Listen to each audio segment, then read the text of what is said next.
አበራው ከልቤ ገና አልጠፋለም። ክንፍ አውጥቶ መብረር ህልሙ ቢሳካም መሬት ላይ ያለው እግሬ ገና አልረሳም። ከውድቀት ወደ ስኬት ማማ የወይዘሮ ሰናይት ከበደ ሚስጥር። ብዙዎች የንግድ ኪሳራ ሲያጋጥማቸው ህልማቸውን እንዳበቃለት በማሰብ ተስፋ ይቆርጣሉ። እውነታው ግን ኪሳራ የጉዞ ማብቂያ ሳይሆን የህይወት ማስተካከያ ፍኖተ ካርታ ወደ ላቀ ከፍታ የመጎንጨፊያ መንገዶችን አመላካች ነው። ይህንን እውነት በደሟና በላቧ የኖረችው ከውድቀት አዘቅት ተነስታ ዛሬ የስኬት ማማ ላይ የደረሰችውን የወይዘሮ ሰናይት ከበደን የህይወት ታሪክ ይዘንላችሁ ቀርበናል። ሰናይት ንግዷን የጀመረችው ታላቅ ራዕይ ሰንቃ ነው። በመጀመሪያው ምዕራፍ ደንበኞች እንደ ንብ ከበቧት። ገበያውም ደራ፣ ትርፉም እንደ ጅረት ፈሰሰ። ሆኖም ሳይታሰብ የንግዱ ምዕራፍ ጠቆረ። ድንገተኛ ማዕበል ተነሳ። ያ ሁሉ የደንበኛ ሰልፍ እንደ ጉም ተነነ። ሽያጩ እንደ ሻማ ቀለጠ። ወጪው ግን በተቃራኒው እንደ ተራራ ተከመረ። ሰናይት ራሷን በኪሳራ ማጥ ውስጥ ተዘፍቃ አገኘችው። ሰናይት ግን አልተንበረከከችም። ተስፋ ከመቁረጥ ይልቅ ቆም ብላ በሰከነ መንፈስ በጥልቀት መንገዷን ፈተሸች።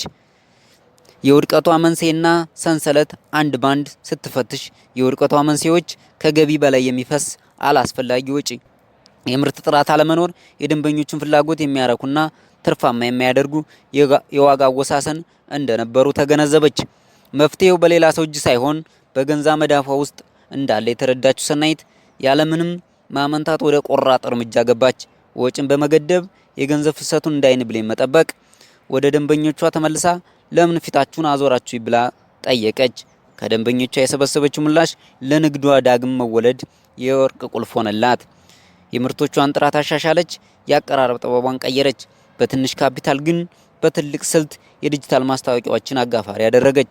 ውጤቱ አስገራሚ ብቻ ሳይሆን አስደማሚም ነበር። ያ በድን ሆኖ የነበረው ሱቅ በአዲስ መንፈስ ተነቃቃ። ደንበኞች እንደ ክረማ አበባ ከበቧት። ምርቶቿም በደንበኞች አይን ጥቅሻ ውስጥ ገቡ። ሽያጭ እንደ ሚሳኤል ወደ ሰማይ ተተኮሰ። ያ አበቃለት የተባለው ኪሳራ ታምራዊ ወደሆነ ትርፍ ተሸጋገረ። ታሪክም ተቀየረ። ዛሬ ወይዘሮ ሰናይት የሀገራችን ጉምቱና ስመጥር ከሚባሉ ባለሀብቶች መካከል አንዷ ናት። የምትኖረው በቅንጡ መኖሪያ ቤት፣ የምታሽከረክረው ዘመናዊ መኪና ነው። ከዚህም በላይ ትልቁ ሀብቷ የገንዘብ ክምችት ሳይሆን ያካበተችው እንደ ብረት ለበስ ታንክ የሚጠነክር ጽናት ነው። የሰናይት ታሪክ የሚነግረን ኪሳራ የመጨረሻ ምዕራፍ ሳይሆን ትምህርት ቤት መሆኑን ነው። ስኬታማ የሚያደርጉ መንገዶች እያንዳንዱ ሽርፍራፊ ሳንቲም የት እንደሚሄድ በጥብቅ መቆጣጠር፣ የገበያውን ፍላጎት በየጊዜው ማጥናት፣ ኋላ ቀር አሰራር በመስበር በቴክኖሎጂና አዳዲስ እይታዎችን መፈለግ፣ ውድቀትን ወደ ድል የመቀየርን ጥበብና ጽናት ተላብሶ ለአዲስ ምዕራፍ መስራት። ኪሳራ ለሰናይት መስፈንጠሪያ እንጂ ማብቂያ አልነበረም። እርሶም በየትኛው ደረጃ ላይ ነዎት? ቆም ብለው ራስዎትን ይፈትሹ፣ ይንቁ፣ ወደ ስኬት ይጓዙ። በዛሬው ዝግጅታችን አብራችሁን ስለነበራችሁ ከልብ እናመሰግናለን። በቀጣይ ደግሞ ይበልጥ ሳቢና አስተማሪ በሆነ ዝግጅት እንመለሳለን። እስከዚያው ድረስ ደህና ሁኑ። መልካም ጊዜ